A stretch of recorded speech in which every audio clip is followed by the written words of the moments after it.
My name's Camilla, and this is the story of how I learned that sometimes, the family you choose is more important than the one you're born into. Growing up, our house was always filled with the sound of my younger sister's laughter. Sarah was the golden child, the one who could do no wrong in our parents' eyes. Me? I was just there. I'd watch as Sarah pranced around the living room, putting on another impromptu fashion show for our doting parents. "I'm gonna be a famous model one day," she'd declare, striking a pose. Dad would clap enthusiastically. "That's my girl. You'll be on magazine covers before we know it." I'd roll my eyes and retreat to my room, burying my nose in a book about finance or economics. Even at a young age, I knew I wanted more out of life than just being pretty. As we grew older, the divide between Sarah and me only widened. She was all about partying and boys, while I focused on my studies. When it came time for college, I thought maybe, just maybe, my parents would see the value in my hard work. "We'll pay for your first 2 years," Dad told me one night over dinner. "After that, you're on your own." I couldn't believe my ears. But what about Sarah? "Are you going to make her pay for her own education too?" Mom shot me a stern look. "Your sister has different talents. We need to support her dreams." I packed my bags and moved to another city for college. During the day, I threw myself into my studies, determined to become a financial analyst. At night, I worked whatever jobs I could find, waitressing, tutoring, you name it. Every penny I earned went into my savings for tuition. It wasn't easy. There were nights when I'd cry myself to sleep, exhausted and wondering if it was all worth it. But I refused to give up. I knew that education was my ticket to a better life, away from the constant comparisons and disappointments of my childhood home. By my 3rd year, I'd saved enough to cover my tuition. And for my final year? I hit the jackpot, a full scholarship based on my academic performance. Take that, Mom and Dad. Meanwhile, Sarah was living it up back home. She'd drop out of community college after a semester, claiming it was cramping her style. Last I heard, she was bouncing between modeling gigs and part-time jobs, still living in our parents' house. After graduation, I made the decision to stay in the city where I'd attended college. It felt more like home than my childhood house ever had. With my degree in finance and glowing recommendations from my professors, I landed a job at a prestigious firm. It wasn't entry-level either. They recognized my potential and gave me a position with real responsibility. I threw myself into work with the same determination I'd shown in college. Long nights, early mornings, whatever it took to prove myself. And prove myself I did. "Camilla, that deal you closed last week was impressive," my boss said one day, calling me into his office. "Keep this up, and you'll be looking at a promotion before you know it." I beamed with pride. This was what I'd worked so hard for, recognition based on my own merits, not comparisons to anyone else. It was around this time that I met Jake. We were both reaching for the same finance magazine at a local coffee shop, and our hands touched. Cliché, I know, but sometimes life really does play out like a rom-com. "Sorry," he said, flashing a warm smile. "You take it. I insist." "How about we share it over coffee?" I suggested, surprising myself with my boldness. That coffee date turned into dinner, which turned into weekend getaways, and before I knew it, 5 years had flown by. Jake was everything I'd ever wanted in a partner, kind, ambitious, and supportive of my career. Meanwhile, my career flourished. Each successful deal brought bonuses and new opportunities. By the time I hit 32, I'd saved enough for a down payment on an apartment and bought myself a reliable car. It wasn't flashy, but it was mine, earned through my own sweat and tears.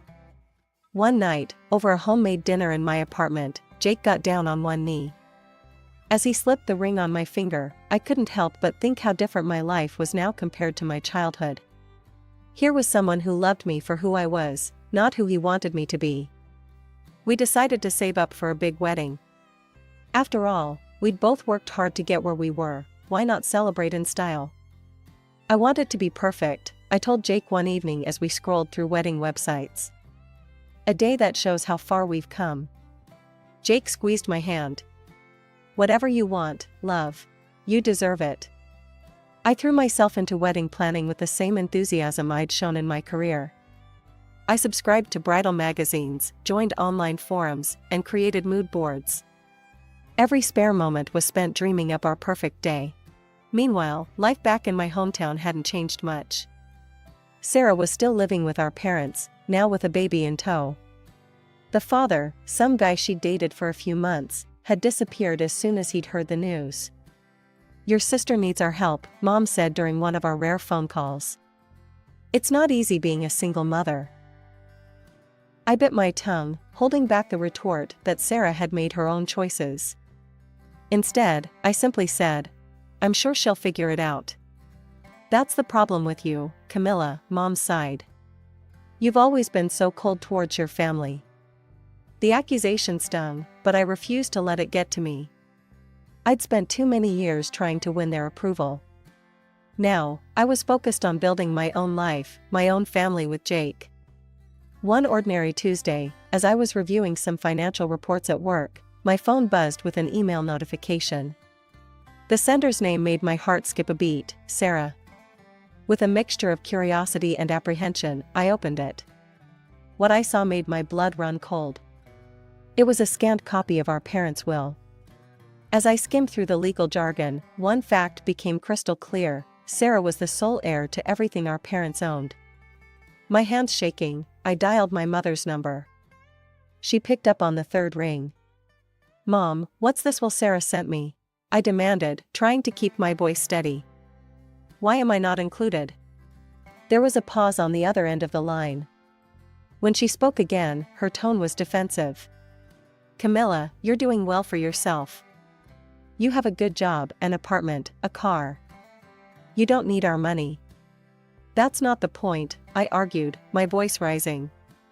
"I'm your daughter too. Don't I deserve?" "Your sister is struggling," Mom cut me off. "She's a single mother, she has no job. We can't leave her with nothing." The conversation went on like this for a while, with me trying to understand their decision and Mom defending it. In the end, I hung up feeling hurt, angry, and completely dismissed. Over the next few weeks, I distanced myself from my family. I stopped calling, stopped responding to messages. It hurt, but I told myself it was for the best. I had my own life now, my own family with Jake. I didn't need their approval anymore. But just as I was starting to feel at peace with my decision, life threw another curveball my way. It was a quiet Sunday afternoon. Jake and I were lounging on the couch, flipping through wedding venues online, when my phone rang. It was my mother again. Against my better judgment, I answered. "Hello?" "Camilla," my mother's voice was strained, almost panicked. "I need surgery. Urgently. The insurance won't cover it all, and we need money." I closed my eyes, bracing myself for what was coming next. "How much?" $22,000, she said quietly. The amount hit me like a punch to the gut. It was a large chunk of what Jake and I had saved for our wedding. I glanced at Jake, who was watching me with concern. I need to think about this," I told her. "I'll call you back." After I hung up, I filled Jake in on the situation. He listened thoughtfully, then said, "It's your decision, babe. But if it were my parents, I'd want to help." I nodded, torn between my lingering resentment and the desire to do the right thing. Finally, I called my mother back. "I can help," I said. "But I want to do this properly. I'll open a bank account and transfer the money there. You can pay me back gradually." To my surprise, my mother balked at the idea. No, we need cash." "Can you bring it in person?" Something about her insistence on cash set off alarm bells in my head. "Mom, I can't take time off work right now. But I can pay the hospital directly if you give me the details." "No," she said quickly. I don't understand all these modern banking things." "Please, Camilla. Cash would be easiest." I was confused and a little suspicious, but I pushed those feelings aside. This was my mother's health we were talking about. Okay, I said finally. I can't come myself, but Jake can bring the money. Is that all right? She agreed, and we made the arrangements. As I hung up, I couldn't shake the feeling that something wasn't quite right. But I pushed those thoughts aside. After all, what could possibly go wrong? Jake left early the next morning, a briefcase containing $22,000 in cash securely tucked under his arm. I kissed him goodbye, a knot of anxiety twisting in my stomach. I asked him to be careful and to call me as soon as he was done. He nodded, giving me a reassuring smile, promising he had everything under control. Hours later, my phone buzzed with a text from Jake, informing me of his arrival. I held my breath, waiting for his call. When it finally came, Jake's voice was filled with a mix of emotions as he recounted the events of his visit. Upon arriving at my parents' house, Jake found that neither of my parents was home. Instead, he was greeted by my sister, Sarah. Jake explained the purpose of his visit, stating that he had brought money intended for my mother. Sarah informed him that our mother had been admitted to the hospital and our father had gone to visit her. She explained that they were borrowing this money to pay for our mother's operation. Despite the unexpected turn of events, Jake handed over the money to Sarah. After completing this task, he quickly excused himself and left. When Jake returned home, I was eager to hear about his trip. As he walked through the door, I rushed to greet him. "Thank you for doing this, Jake. I'm sure it will help my mom a lot." "There's something else," Jake added, looking a bit uncertain. Sarah wasn't alone in the house. There was a guy there, looked like he was living there. I blinked in surprise. A guy? Living there? Mom never mentioned Sarah had a boyfriend, let alone one who moved in. Jake shrugged. "Yeah, he seemed pretty comfortable. I was surprised too." I sat back, processing this new information. It was strange that my mother hadn't mentioned Sarah's boyfriend, but I brushed it off as just another example of our poor communication. "Well, I'm just glad we could help with Mom's operation," I said finally. "I hope she recovers quickly." As we sat there on the couch, I felt a mix of emotions. I was worried about my mother's health, but also grateful that we had been able to help. The presence of Sarah's boyfriend at my parents' house was unexpected, but I decided not to dwell on it. After all, my family's well-being was what mattered most right now. Every day, I'd call to check on my mother's progress, my heart racing each time until I heard her voice. "The operation went well, dear," she'd say, her tone reassuring. "We're so grateful for your help." I'm feeling better already. Relief washed over me with each call, but a nagging feeling persisted in the back of my mind.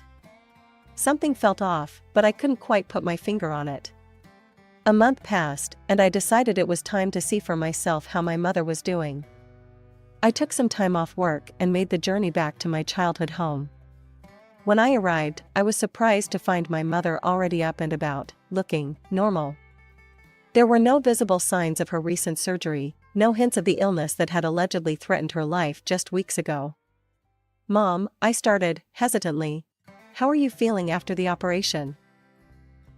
She waved her hand dismissively, avoiding my gaze. "Oh, much better. No need to worry about all that now. Would you like some tea?" I wanted to press further, but seeing her bustling around the kitchen, I decided not to upset her. Maybe she just didn't want to relive the ordeal. My father was there too, doting on my young niece. Sarah, however, was conspicuously absent. "Where's Sarah?" I asked, watching my niece play with her toys. My mother's face lit up. "Oh, Sarah's doing so well. She's got a job now, can you believe it? Works 7 days a week, even spends some nights there. Such a hard worker, our Sarah." I couldn't hide my shock. This didn't sound like the sister I knew at all. "Wow, that's quite a change.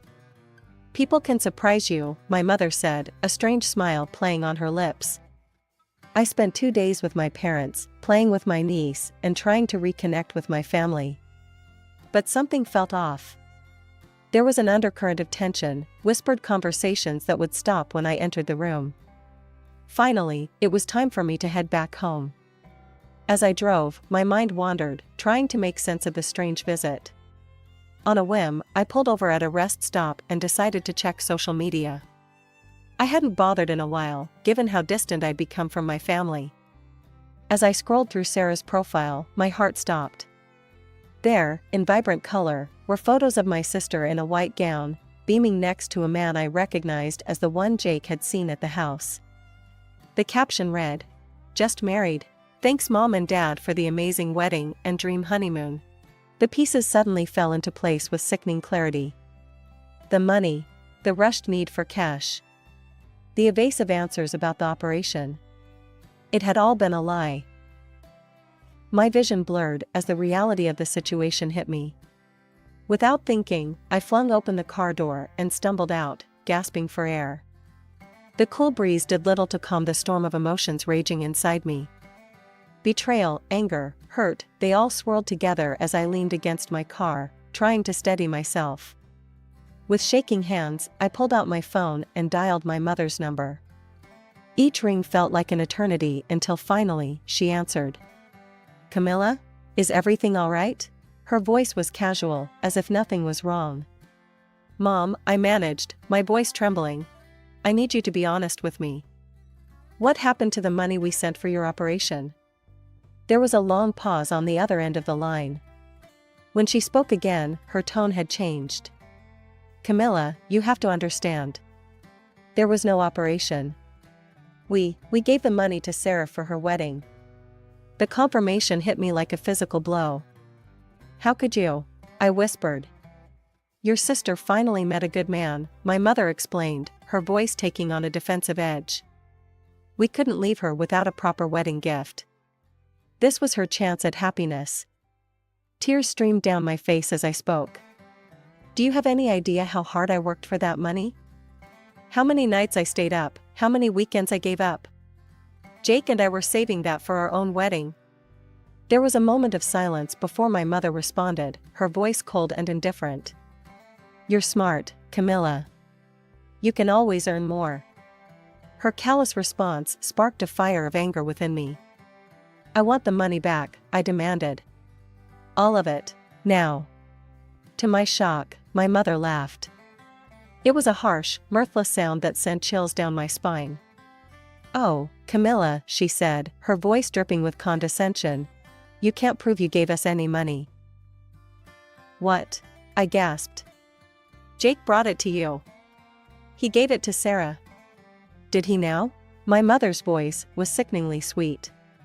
"That's not how I remember it. If you try to take this to court, I'll tell them your boyfriend is a fraud. That he took the money for himself and never gave us a cent." I felt like I was going to be sick. You wouldn't." "Try me," she challenged. "It's your word against ours, dear.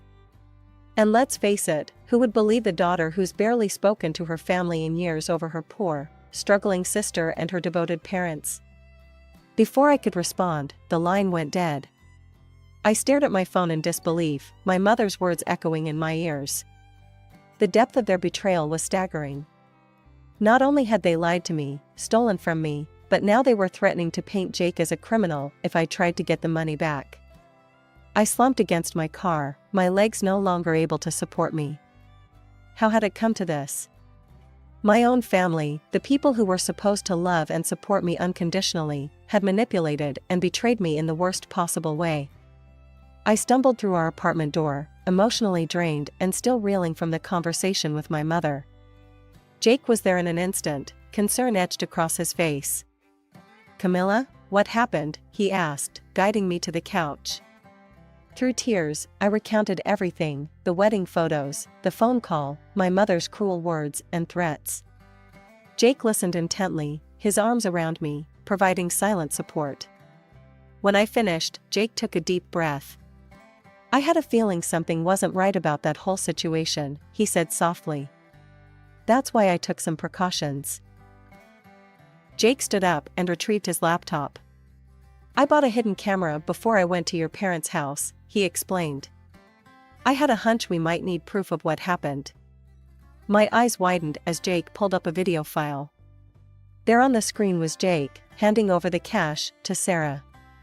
Clear as day, we could hear Sarah counting the money and stating it was for our mother's operation. "Jake," I whispered, "you're brilliant." He squeezed my hand. "With this, we can prove what really happened. Your mother can't deny it or threaten to accuse me of fraud." The next day, we met with a lawyer. After reviewing our evidence, she was confident we had a strong case.